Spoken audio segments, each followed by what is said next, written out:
Traveler, the Man in Red, Chapter 53. What the hell are you talking about?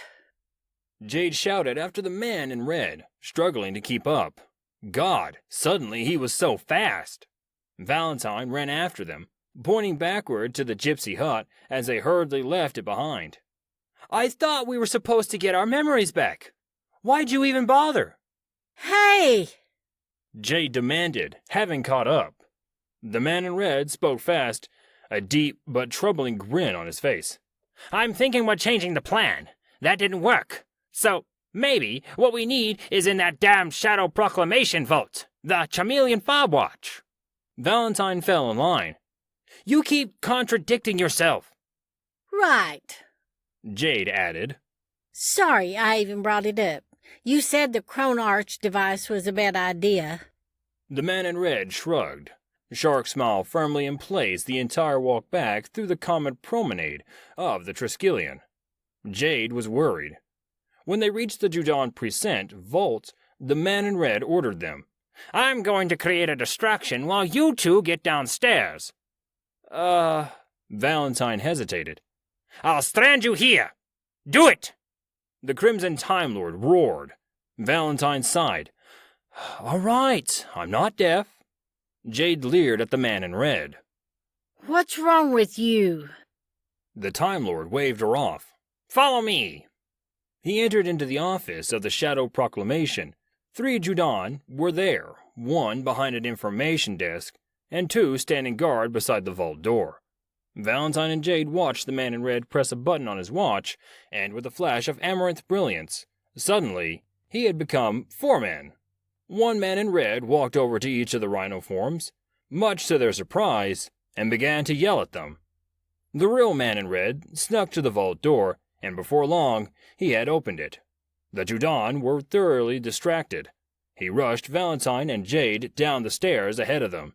In the vault door downstairs, the room was tiny and cramped, surrounded on all sides by endless feet of concrete and metal. Directly in the center of the room, on a display stand, lit brightly, but starkly by an invasive spotlight, was a simple fob watch. It was designed with a sideways figure 8 pattern, commonly representing infinity.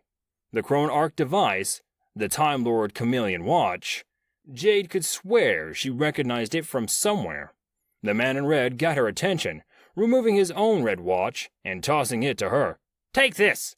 I'm gonna be right back. Jade caught the Man in Red's time watch, uncertain. What? Where are you? He was gone. Jade turned to Valentine, who shrugged, eyes wide. Seconds later, he was back, shouting orders. Okay!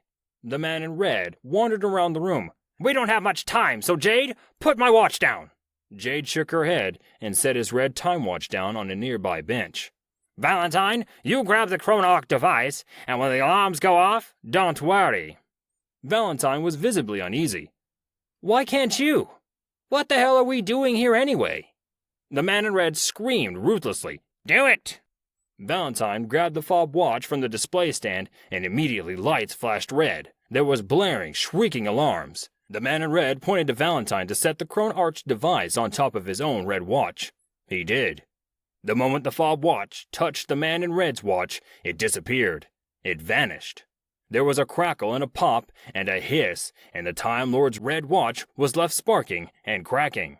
Valentine and Jade turned to ask the Man in Red what the hell was going on. They were barely able to catch his wicked, evil grin as the Man in Red's hologram faded into nothingness. Jade looked over to see the remains of the stranger's crimson watch, plumes of smoke swirling into the air. Out of the flashing alarms, as if on cue, 3 heavily armed Judon guards stomped down the stairs, easily blocking the only entrance and exit to the vault. They raised their huge canes at Jack, Valentine, and Jade. The 2 framed time travelers slowly raised their empty hands. The head rhino form demanded, What have you done with the CHRONARCH device? Deceit had control. The renegade Time Lady had finally broken through the restraining psychic link. She wore the body of the Man in Red, standing on Purge's bridge. She'd won. And staring through his eyes, she held the Time Lord fob watch by its elegant chain, imagining the endless possibilities.